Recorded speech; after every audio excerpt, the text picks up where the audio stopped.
p.m. May I have a motion and second to approve the agenda as submitted? Second. All in favor? Any opposed? Hearing none, the agenda has been approved as submitted. As this is a special board meeting, members of the public may address the board only with respect to agenda items only. In accordance with Board Bylaw 9323, individual remarks will be limited to 1 minute each, as stipulated. The board reserves the right to limit discussion time on a topic to a specific amount of time.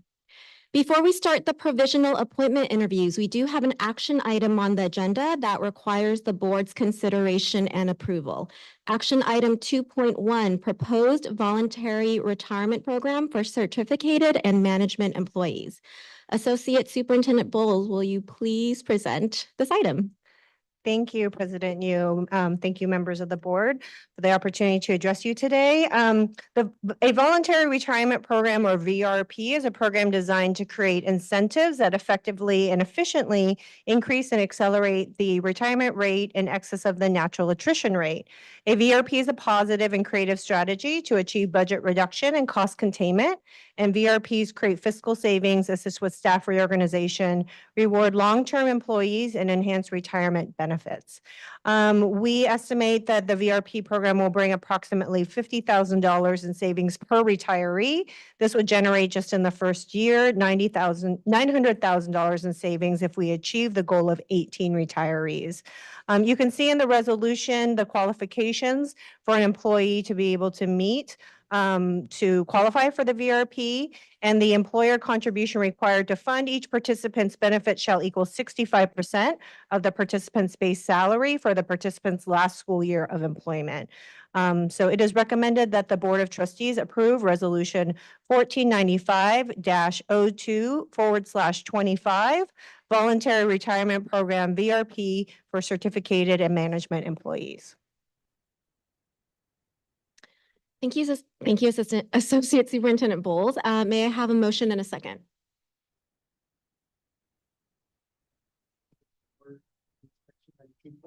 Proposed voluntary retirement program for certificated and management employees.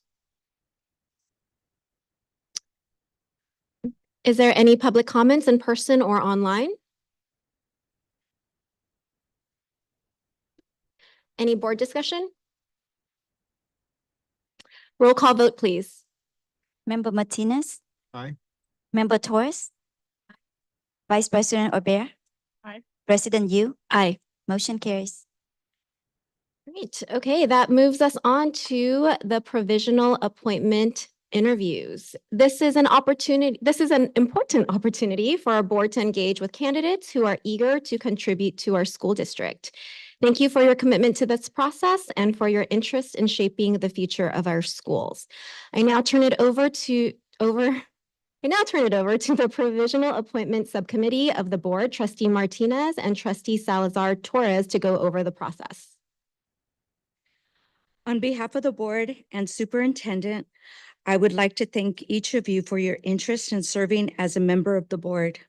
We appreciate you taking the step towards serving the educational needs of all of our students, families, and staff at Oak Grove. Candidates' names will be selected randomly and announced. The order your name is selected will determine your interview order. When your name is called, please be seated at the appropriate numbered chair in front of the dais.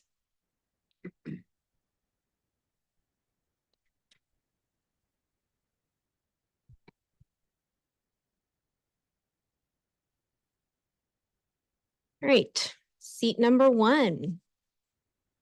I apologize if I say your name incorrectly. Kaushik Joglekar? Come up to seat number 1. Or I don't know which way is 1, actually. Right. Seat number 2, Danielle Espinoza.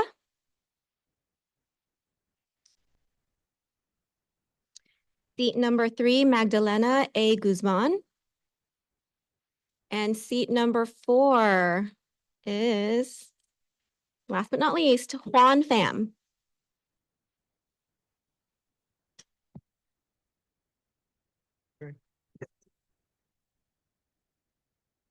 So each board member will ask 2 questions. Each candidate will have a turn to answer before the board moves to the next question. Each candidate will have the opportunity to be the first to respond to a question. For example, question 1 is answered by candidate 1 through 4 sequentially.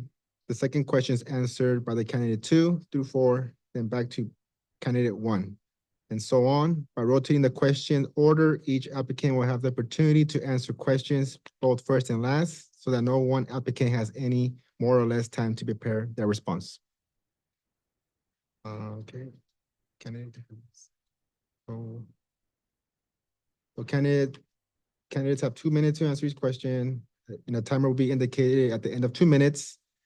After all 8 questions have been asked, candidates will have the opportunity to provide a 2-minute closing statement in order of 1 through 4. And now public comment, skip that. All right, for the candidates, please remember to turn on your mics before you speak, and then turn them off when you're not speaking.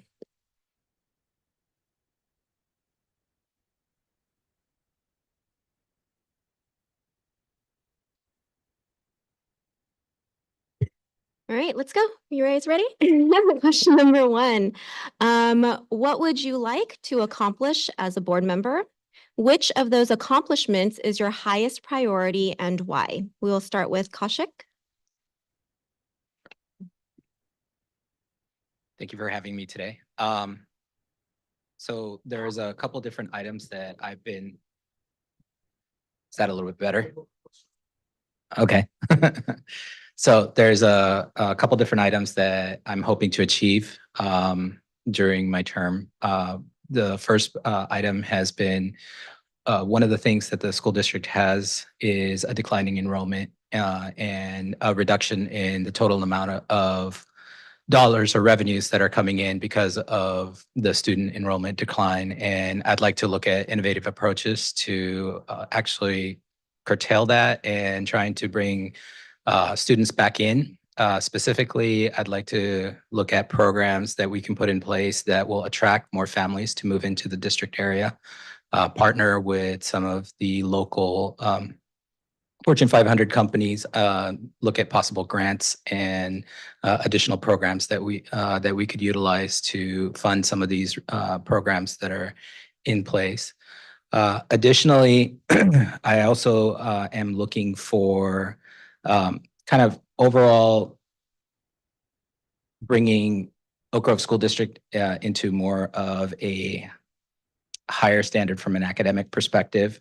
I think we really need to put some emphasis back in, especially during COVID era. We've had some deficiencies that have formed for some of the students. So we need to look at some additional options and approaches that we can take a look at and how we can help them. I have a student who is actually in 5th grade. He was impacted severely by it. And I would like to look at kind of opportunities, how we can get them some of the catch-up programs like math or spelling or actually writing options that we could kind of fund.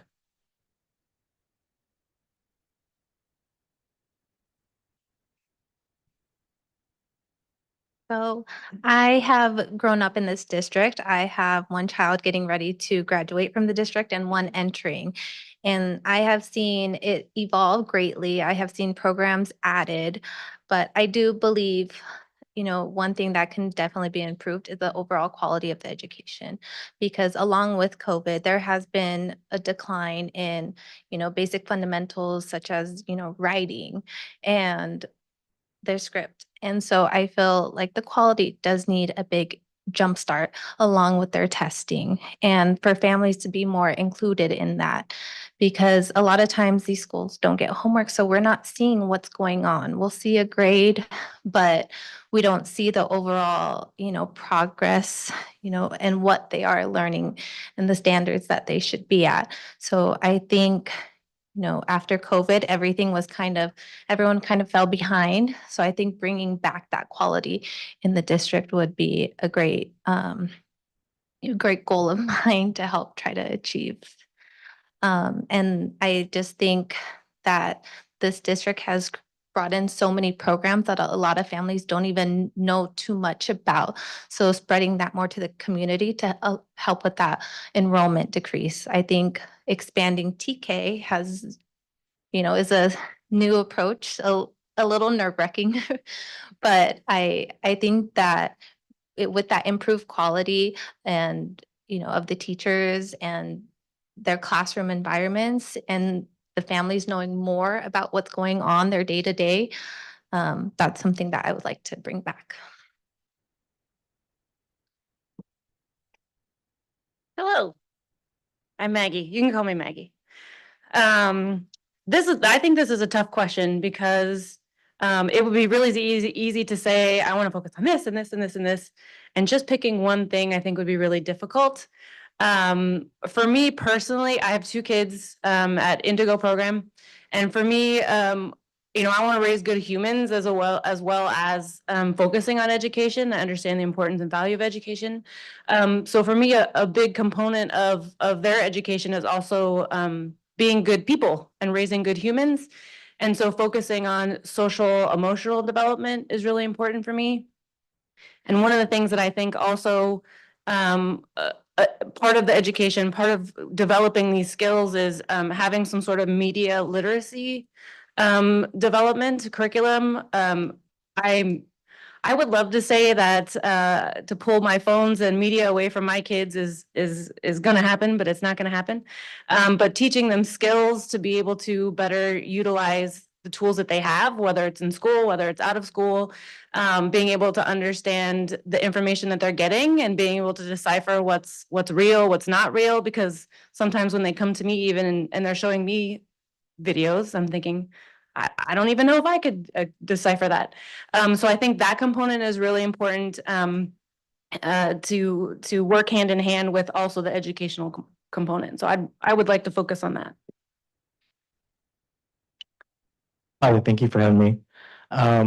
As a lifelong resident here in the Oak Grove School District and someone who has gone through Oak Grove School District myself, I have planted roots here with my family being here, and now my 9-year-old daughter is at Parkview Elementary. I feel like one of the biggest things I would hope to see as a member of the board here is just building a sense of community, fostering a sense of community, again, like I used to have when I was going to school through the Oak Grove School District. I know that's a challenge for a lot of families these days, especially working class families who hold 2, maybe sometimes even 3 jobs. And I want to be able to listen to the needs of these families and address the needs of these families and not leave them behind, because at the end of the day, that's where the kids fall through the cracks. If we don't have the right support network for these families, then the kids end up falling behind. So I would like to build upon something like that sense of community that we used to have when I was growing up here.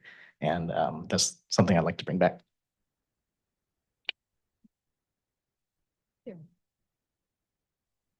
The second question, and my thing. The second question, and I believe we start with, we're going backwards. Okay. In your role on the governing board, how will your strengths and experience aid in the fulfillment of that purpose? So one thing I do, I work in early education, but for me, it doesn't just stop at pre-K. Something that in my job I work on is a lot of policies and being in the classroom and supporting teachers. So I think that, even though it's school age, it very much serves hand in hand because it's collaboration a lot. So that's something that I work better in small groups, classrooms. That type of setting is very familiar to me, very home-like, and it's something that I would like to be part of again, just in a broader spectrum. Thank you. I'm an attorney. I've been an attorney for 16 years. So my background is, I am not a litigator. I'm an estate planning attorney. So I do a lot of drafting, interpreting, understanding policies, rules, writing, research. That's really my background. And then, like I said, I have 2 kids. So the other part of it is being a parent and working with their schools, with their parents, with the community. And so I thought that would be a good marriage for my background and the legal side, and then also my experience in the school. Thank you. I work at a nonprofit here in San Jose, called Vietnamese American Roundtable. We do a lot of community work within the community. So one of our biggest projects is because we have such a large Vietnamese population here in San Jose, we like to look at ourselves as the facilitators of bridging generations. There's a growing elder generation and a blooming younger generation. We want to be that organization who brings them together through, cultural events and just going out into the community, seeing what the community needs are. As well as that, I'm part of Parkview's PTA. I've been part of the PTA ever since my daughter has been going to school there, and I feel like this is just the next step in my experience where I can bring to the table here at the board.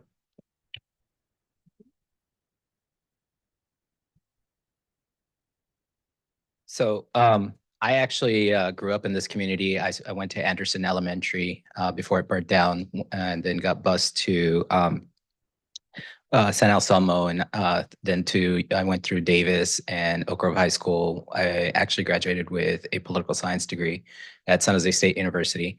Both my kids also went to Sakamoto, and my first child it went to Herman, and then now is at Santa Teresa. I've also worked for Mike Honda as a legislative aide for the state of California. And then also I was on the site consolidation committee for Oak Grove School District, where we had to make some tough decisions on closing some schools. Additionally, I've also been PTO president for Sakamoto. I think along with that and my current role working for the Department of Justice brings kind of a unique perspective to the board. Legislation and policy mandates have been something that I've been driving towards. Education has been something that I've been involved in. I did 5 years as a professor at San Jose State University, teaching software testing there. So I bring kind of a unique perspective to the team here. Thank you.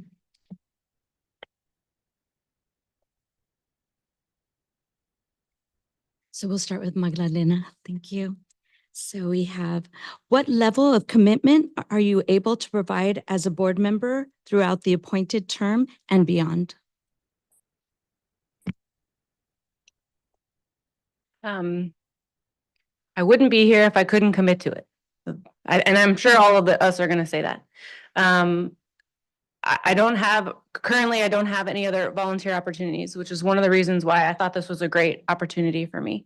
So for me to be able to commit to it, that's what I was looking for. If you're looking at something at the end of the term and then running as on the board, I never really even considered it beyond this, to be perfectly honest. So I'm not saying no, I'm not saying yes, but I just never really considered it. But the door is definitely open to commit to it going forward.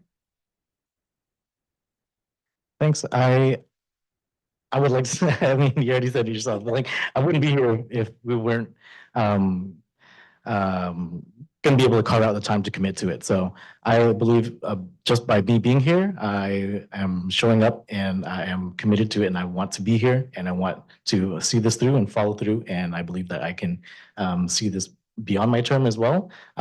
If I were to get appointed, yeah, I would see it through.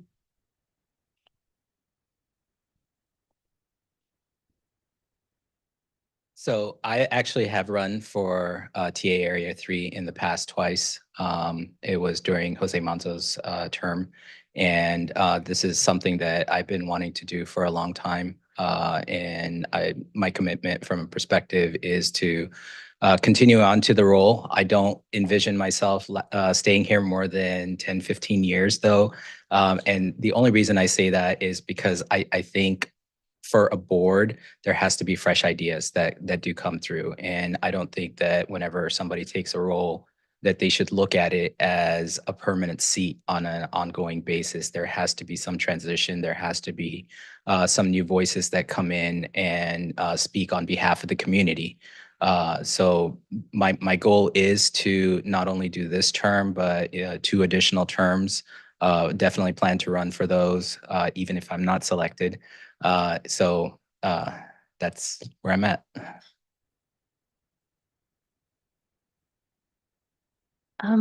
I am a little old fashioned. If there's a will, there's a way.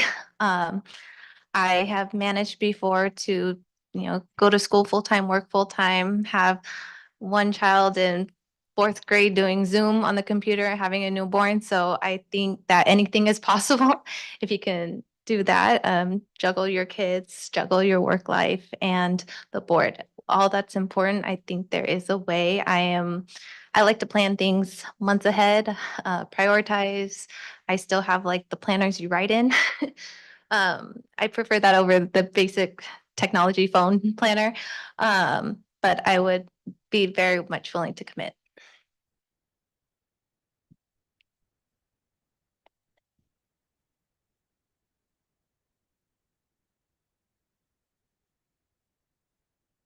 Okay.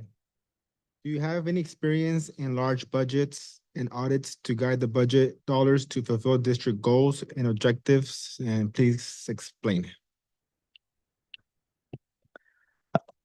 When you say large budgets, I wouldn't say I have too much experience with large budgets, but as the PTA at my daughter's school, I'm the treasurer there currently, so I think that's a little bit smaller on a smaller scale. I came into the role not knowing very much about it, so I believe that there is always room for growth, and I'm willing to learn in the role.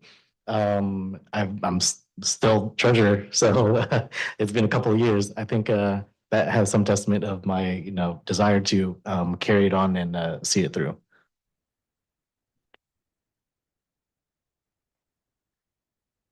So yes, I actually do. Right now for the state of California, I work on the firearms modernization project, which is about $450 million. It's a 10-year-long project that we have in place. And then additionally, from my private sector life, working for IBM, I've actually worked on budgets over $100 million. And that's mainly to build out new departments and new data centers out in South Africa.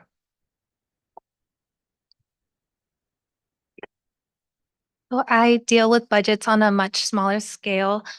Just with the private preschool that I work at, overhead, materials, teacher salaries, tuitions. So something much smaller, but something I'd be, inclined to learn more about. I have absolutely no experience at budget this level.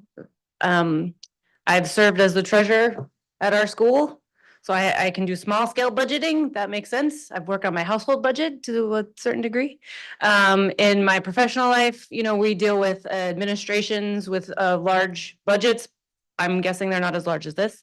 When you're dealing with, people who've passed away and you have to do administration. So I'm familiar with financing and budgets and things like that, but nothing to this degree, I'm sure.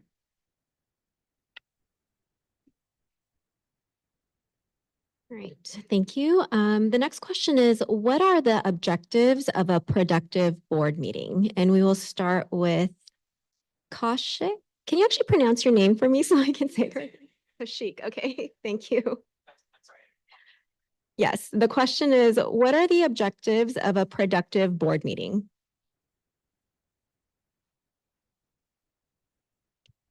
I guess I get the first hard one. So board meetings are kind of two-faceted. One is not only is there the administrative side dealing with issues that are ongoing at school, whether there might be some disciplinary measures or policy updates that we have to do. And then there is the flip side, moving forward from a community perspective. What do we need to do to change some of the policies that are in place as we move forward within with the programs? Then how do we effectively pay for them?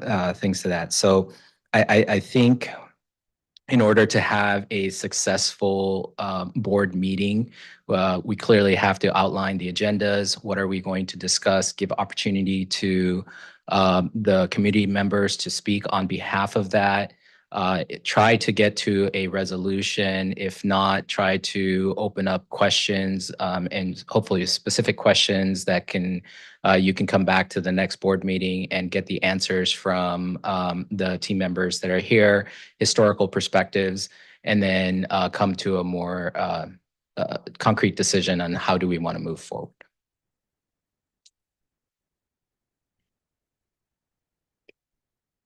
A successful board meeting, I would think, would be prioritizing, what's on the meeting agenda, what the matters of greatest importance, trying to stay within the agenda, because I know things can often kind of get side railed.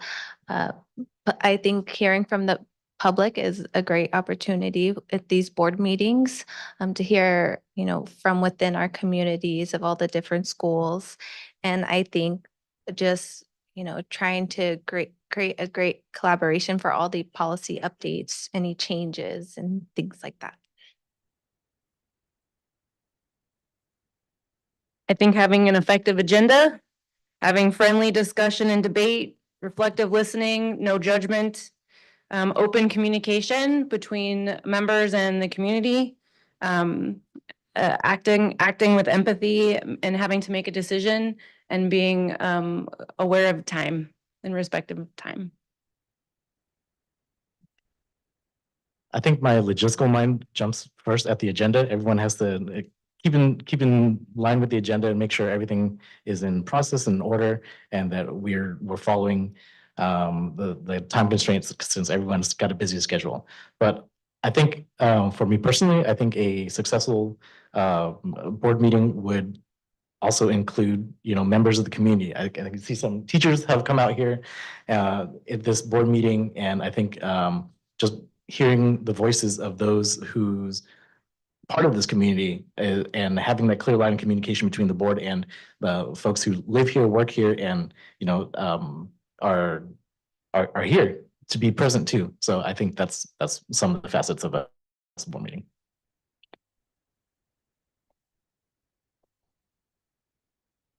Okay.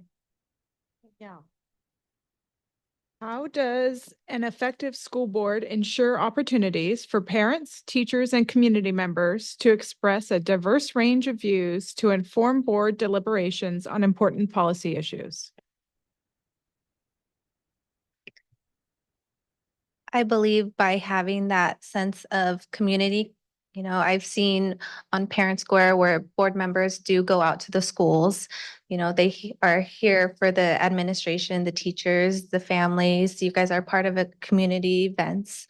I think that having that, open relationship with the public can create a sense of whole within the board. Having good, honest respect for each other and collaboration as well. Sure. Yep. How does an effective school board ensure opportunities for parents, teachers, and community members to express their diverse range of views to inform board deliberations on important policy issues? I think the best way to do that is to really have almost like an open door policy. Everyone is welcome, all views are welcome. We'll hear you without judgment, empathetic to everyone's viewpoints. Whether that's during a board meeting, when you're out in the community, whether there's some sort of form that they can complete where it's anonymous so they feel more safe if that's the way they feel like reflecting.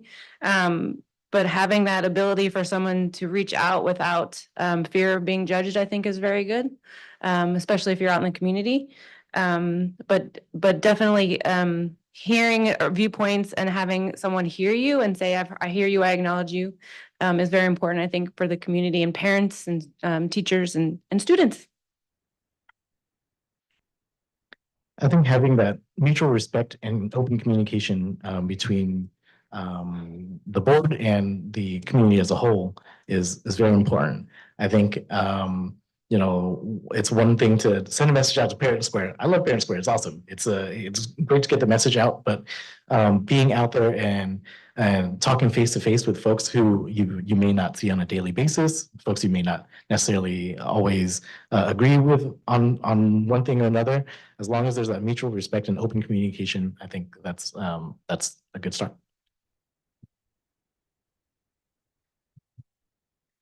So I actually think board members kind of need to be involved more into the community a little bit because they're a representative of that community.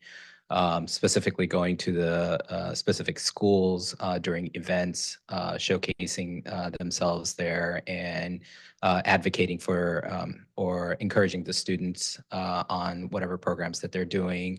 Having parent, meetings within the schools itself to allow additional opportunities for parents to voice that opinion and then to bring that opinion back up to the board.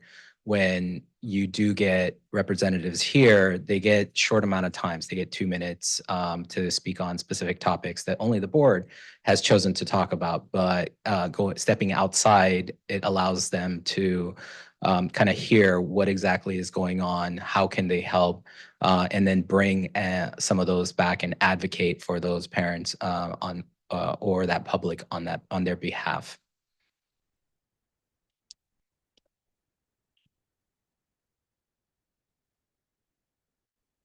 Let's start with you. Identify a recent board decision that you feel strongly about and describe how you would balance community concerns, your personal values and beliefs, and determine how to vote on the issue.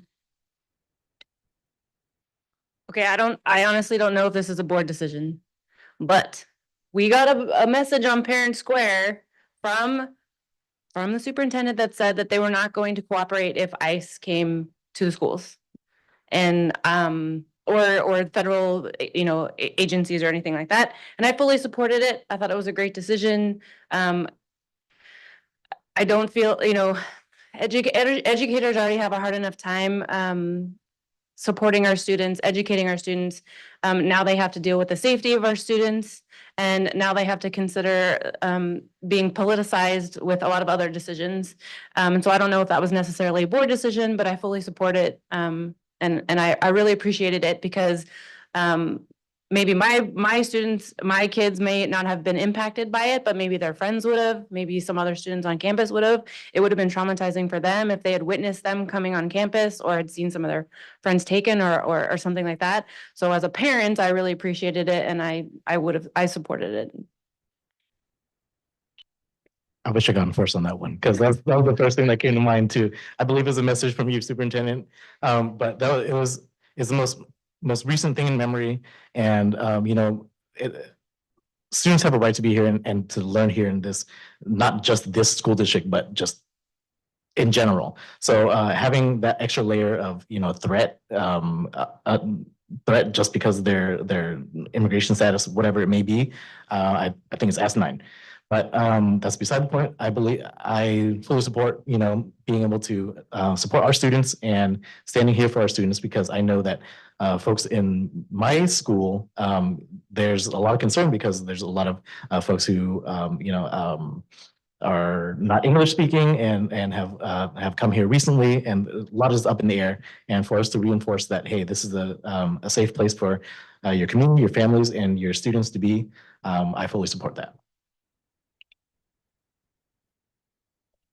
So there have been a couple different decisions along with the two my colleagues actually the one that my colleagues actually mentioned. Also along with the raising of the flags, supporting LGBTQ communities out there for Asian Pacific communities that are out there.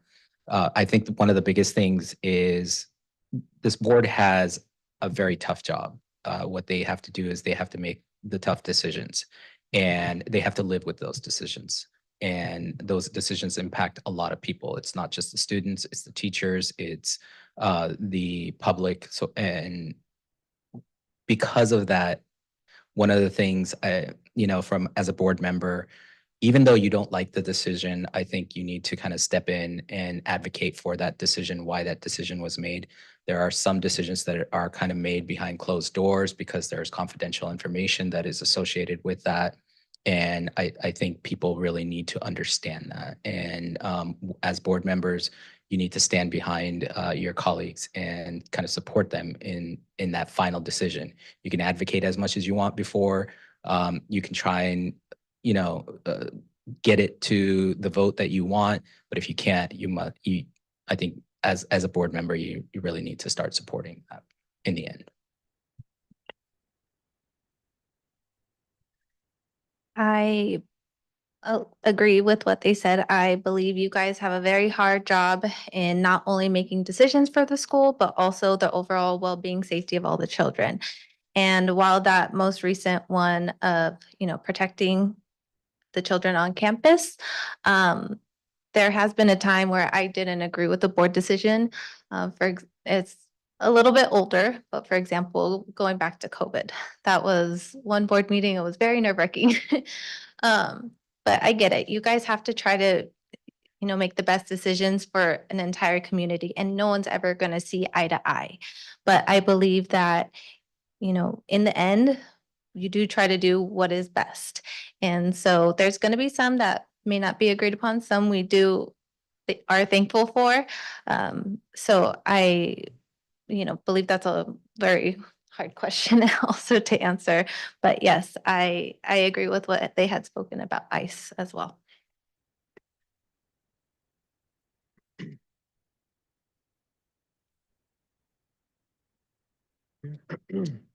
Okay, last question number 8. How do you evaluate the progress and success of a school district?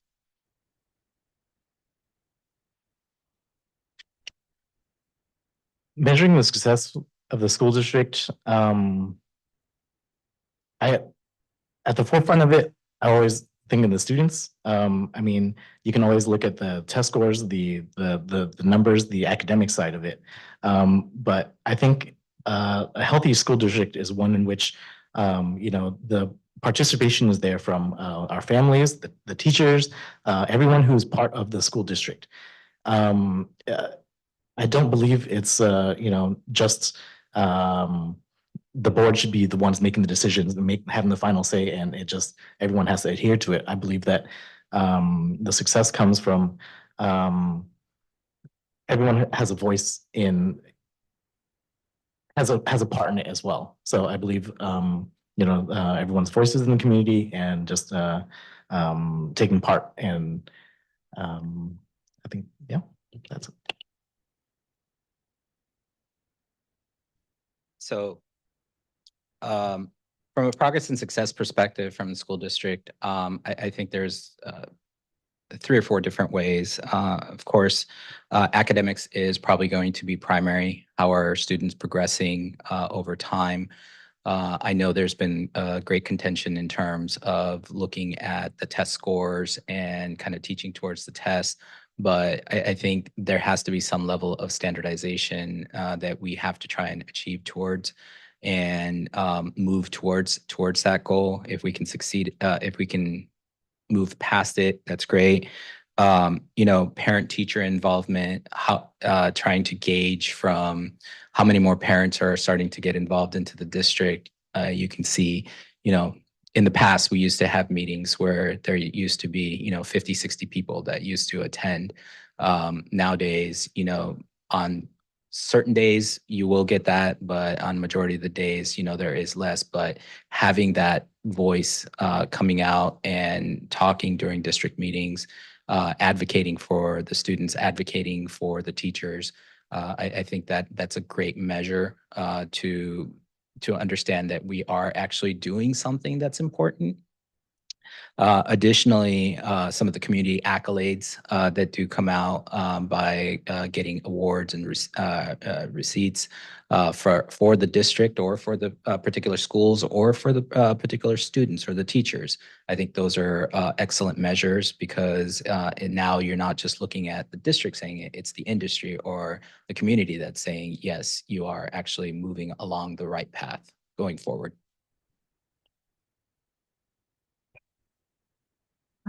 I believe that it's different factors in the overall success of a school district. You know, the academics, yes, the safety, the overall schools as a whole, the quality that they are in, all go as part of it. I think that if the schools were, say, a representative from this, each school was also involved in the boards, they would have a voice for their specific school. I think board meetings would bring together more as a whole in the community. And I think by that community involvement can bring better success to the district because everyone has an opinion, you know, it's just getting it out of them to hear them. I know you guys will do the coffee with the superintendent type of thing, but sometimes it can be hard for them to go to or working family. So just trying to find a way to better reach out. I think Parent Square is a great source of communication. Communication has gotten so much better over the years. So I think that there's so much that goes into the success of the school district, but it comes from all different factors, educators, families, schools, board members, teachers, everyone as a whole.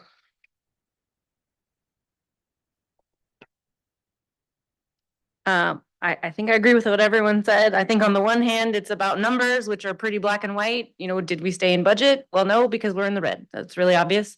You know, we set a goal for attendance to be increased, you know, by 1%. Did we meet that goal? That's pretty obvious. So I think those are really easy. You know, when you set standards and goals, those types of numbers, you're really easy to measure. I think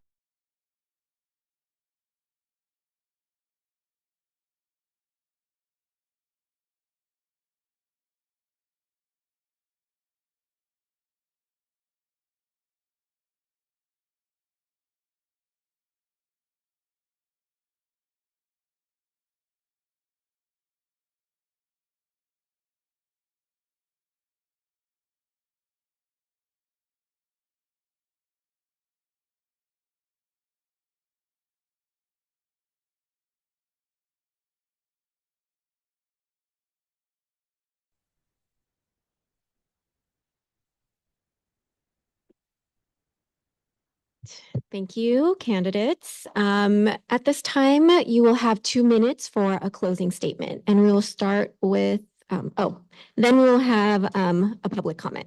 All right, so we will start with Kaushik.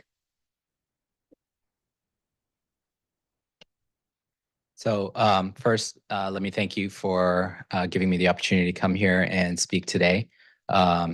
It was great to get to know all of you and then my fellow candidates. I think we all bring a unique perspective to the board. Each one of us has our backgrounds that we want to kind of bring to that board and provide input and support the board going forward. I'll end it with from a closing perspective that you know, my involvement with the board has been kind of ongoing, and I plan to continue to do that on an ongoing basis. I think that this district has some great potential. I've seen students that have been successful within the district. One of my children has been successful in this district. I think there is a lot of good that is still here, and I want to leverage that and push us forward into the future.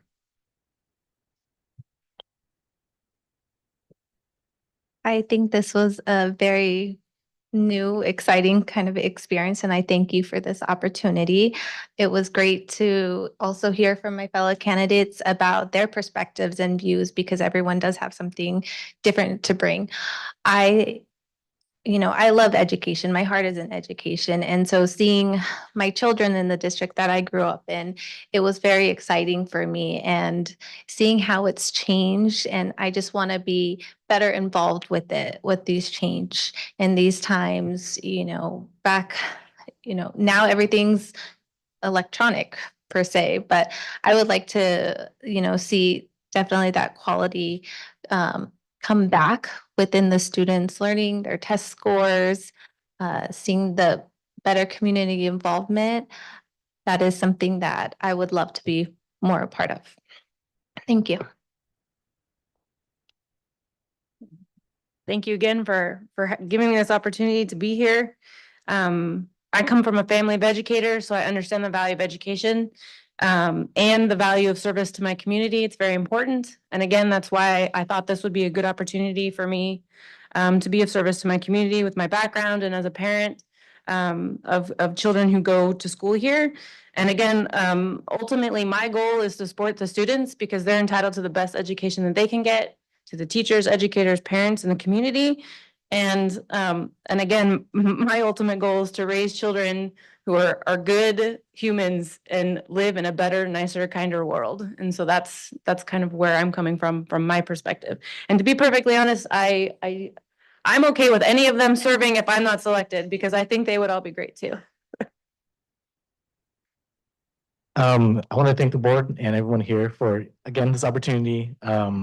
This was a first for me, and I wanted to express my gratitude on a personal note because I went through the Oak Grove School District, through the K through 12 system, and I have benefited very much from it. Like I learned Vietnamese from like 30 years ago. My teachers, like there's a Vietnamese program at Park Bay Elementary where I went, now my daughter goes to. So I want to be able to give back to as the second generation, to give back to the next generation and so forth. And I wanted to give back to what I had benefited from so much from this school district. And, whatever the outcome may be, I am confident that any of these candidates, I want to thank you all for being here as well. So I feel good about the folks I'm sitting next to.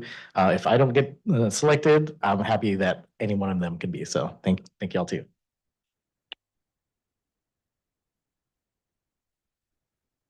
Great. At this time, we will be doing public comment. And we have one person, Bob Prola. Can you please come up?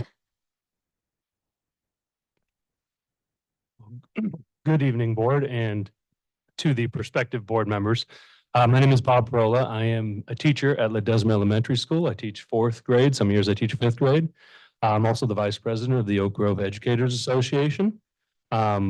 So basically, I want to welcome all of you, and I've heard some great responses, but I also want to ask for basically that you listen to the educators in this district.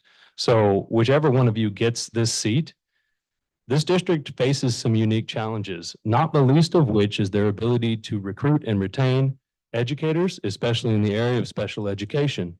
It is a real challenge. Teachers and other educators have just taken a big pay cut due to the increasing healthcare costs, and we are one of the poorest paid districts in the county. So how are we going to get teachers and other educators to work in Oak Grove when they can go right down the road, make more money for a better benefits package? So please listen to us as well as management when you take the board seat. Thank you.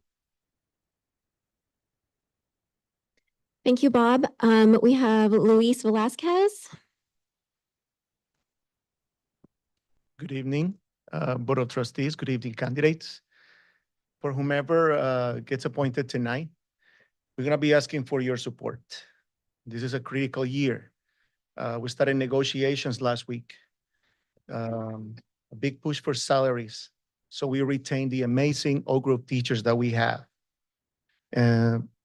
Better health benefits because the neighboring districts are having better plans and teachers are being tempted to leave. And third, the safety for our schools and our students. This is a critical year. Thank you so much.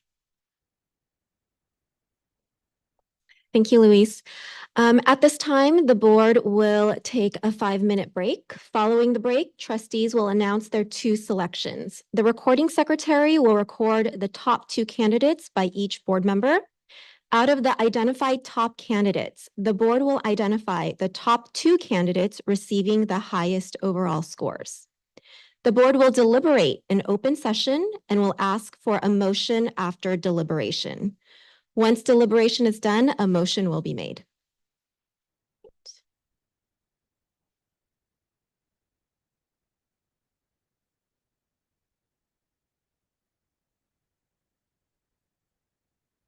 Yes, candidates, please stay. Oh, you can stay there. Yeah.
So you give little taste tests to lure them in, you know? We've tried them, We are buying them. know, right? Diego has a side business. She said, what do we? What's that?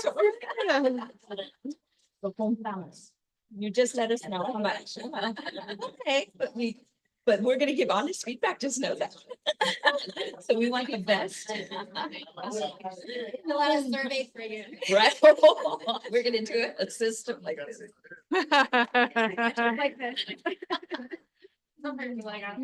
We'll figure out which your best flavor is.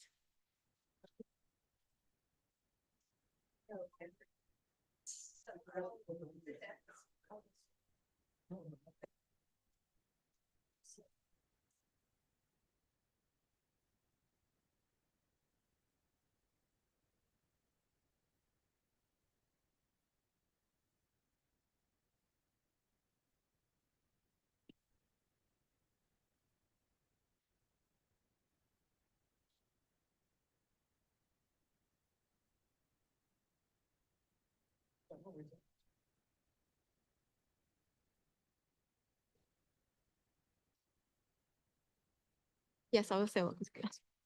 Welcome back, everyone, from break. At this time, each of the board members will be stating who their top two candidates are. President Yu, So my top two candidates are Kashik and Magdalena. Vice President Obear, My top two candidates are Kashik and Magdalena. Member Torres, My two top candidates are Kashik and Danielle. Member Martinez, My top two are Kashik and Danielle. thank you. Great. At this time, the board will deliberate, so we can have a board discussion. Oh. Okay. I will also ask for a motion if anybody would like to put in a motion now. Sure. I will put in a motion to appoint Kashik as our trustee, bearing that he had one of the highest ratings, and we all agreed that he was in our top two. I will go ahead and second that motion. We can have a board discussion.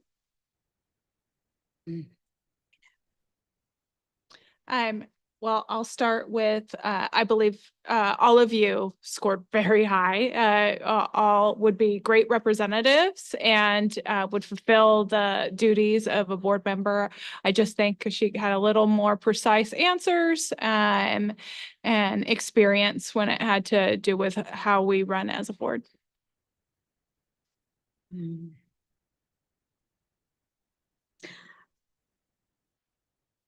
I agree. I also felt that Kashik, you had those qualities that we're looking for as a board member, and that you're willing to also run again, but also Danielle. And but I do feel that you scored higher, and in everything that somebody that we're looking for as a board member. Thank you. Well, I just add that I liked everyone's answers. Just something about Kashik is you hit every word that I was looking for. You're on point, and clearly the numbers don't lie, and I believe you'll be a good candidate. I would like to start by thanking each of you for joining us tonight. Having been in your seat 2 times, I do know what the experience is like. And I do commend you all for, stepping up and interviewing for this role. I also felt the same as my colleagues. I do think that you all came with very strong answers, a lot of experience. For me, Kashik also stood out because actually, the one response that stood out to me the most was when he answered about how we balance community concerns and personal values with board decision. And there are times when the board will have to make tough decisions. And sometimes the decisions might not be the one that we personally agree with, right? But we do need to support and defend the motions that have passed as a collective board. I also do think that I think that Kashik, you bring a lot of experience, both in the private and public sector. And I think that your answer showed that you had a deeper knowledge base around how the board functions and also what we have been doing on the board as well. And I think as someone who is a provisional appointment, you kind of need to come in with like a starting foundational set, right? And I think Kashik brings that skill set. So at this time, if there's no more board discussion, we will do roll call vote. Member Martinez, Aye. Member Torres, Aye. Vice President Obear. Aye. President Yu, Aye. motion carries. All right. Congratulations, Kashik. Please come up and take your oath.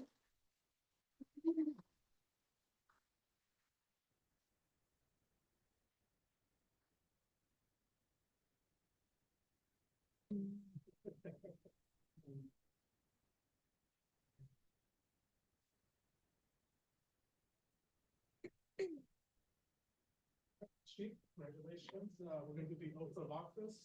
Please raise your right hand.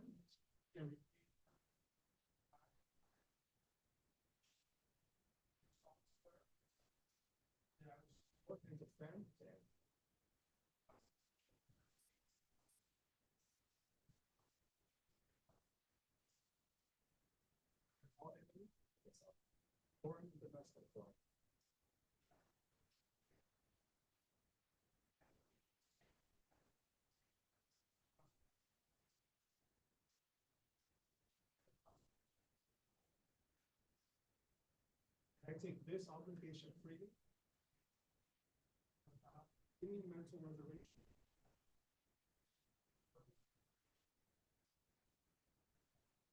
Faithfully.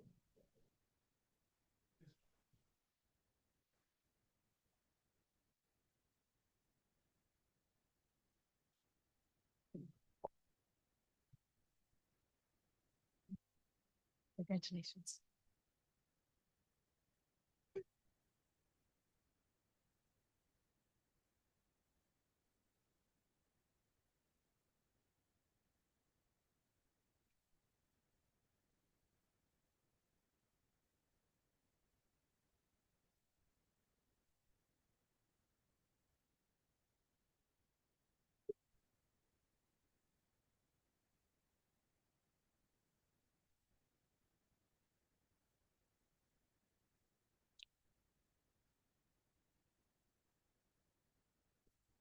All right, congratulations. Can I get a motion to adjourn the meeting?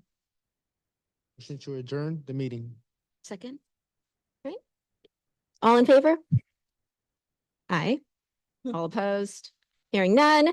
The meeting is adjourned at 6:09 p.m. Thank you.